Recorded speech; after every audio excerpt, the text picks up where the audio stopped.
One of the things I'm really interested in, Bob, is that what are the important things for a label like Delmark? What do you look for in artists and catalogue that you work with? Well, we hope to sell them, but we want originality. And in blues, unlike my feeling is blues is a verbal vocal music with incidental guitar, harmonica, piano, whatever accompaniment. I think an awful lot of white folks think blues is a guitar music with incidental vocal. And there are some musicians who follow that rule, and we don't. We're not interested because if they have that attitude, they're not really usually very good singers. But in blues, we got to have a good singer. Now, we have recorded a few guys who don't sing.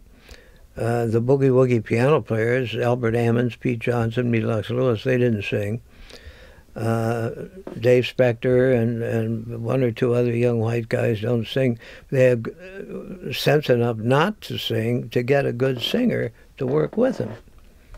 Cool. But our mixes, I think, tend to favor the vocal, and I think that's the way a blues record should be. I think that's the way blues records were done back in the Paramount days with Mayo Williams and Lester Melrose's stuff in the 30s and 40s and 50s.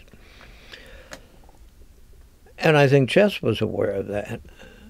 You know, let's face it, I think it's credit to Whitey that two of their favorite, best-known blues artists are not terribly good guitar players, and I'm talking about Howlin' Wolf and Muddy Waters.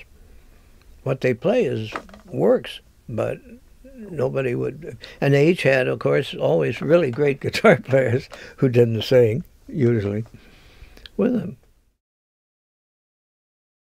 The way the music industry is these days. Oh, God. How important is it that the artists are on the road or touring?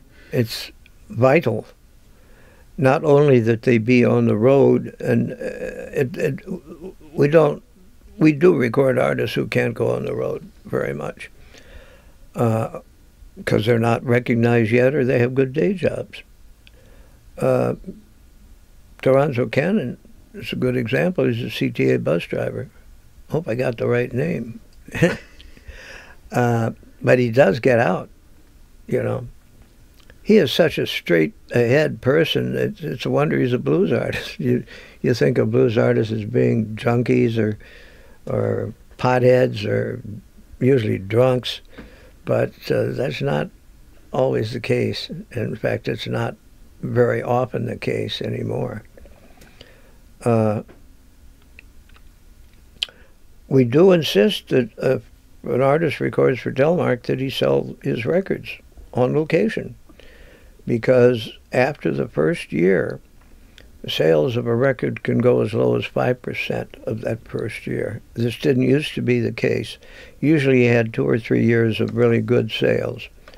We had a case of Otis Rush at the Wise Fools, which oddly enough in this century was the best-selling first-year sale of any Delmark record ever issued, 10,000 copies. The second year, 500.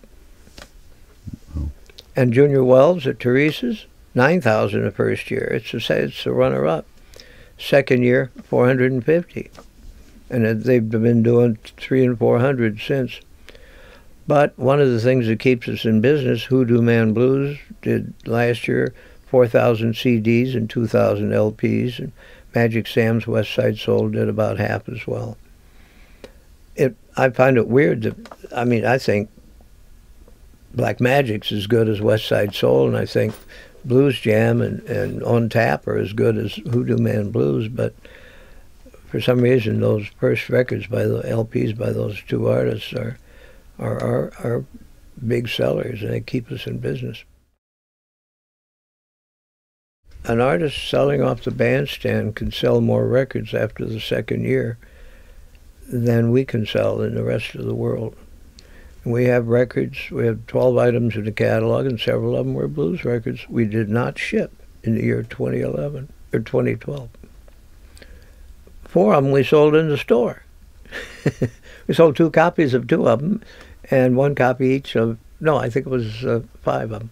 One copy each of 3 and 2 copies of 2 others.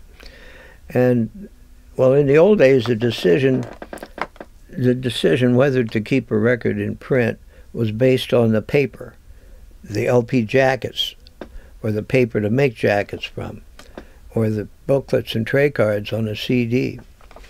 But nowadays, when we run out of pressings, if a record sold 10 copies last year, it's going out of print. Because if we press 500 of them, do the math, we got 100 years supply. And it hurts you to do that. You're not, I mean, if the artist is deceased, it's kind of dishonoring his memory.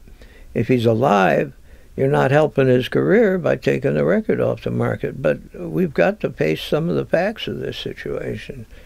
We don't face all the facts of the record business here at Delmark, but we try to stay alive. We're trying to keep the label going.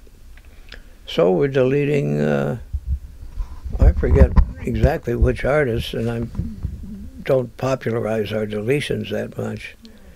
But one of the problems is we've got 225 blues records, I think, in our catalog now, just on Delmark. It confuses people, and a record store cannot stock. Most record stores are not going to stock 225 different blues records on one label. And that's why the sales aren't there, because they're not in the store. And the stores aren't there very often. I mean, I think, I don't really know. My estimate would be that 80 or 85 or maybe even 90% of the record stores that were around 10 or 15 years ago have disappeared. And the stores, like a bookstore, I can't think of the name of, used to stock a very wide variety of music, and now they stock a little more than the top 20, you know. So, and with radio, you got public, we were just talking about public radio, where a lot of public radio stations have no music shows, you know. I have to say that I really respect a lot of the guys who do shows on public radio, because more often than not, they are not getting paid. They get records. They get free records. One guy gets free records and sells them to my store for our used CD section.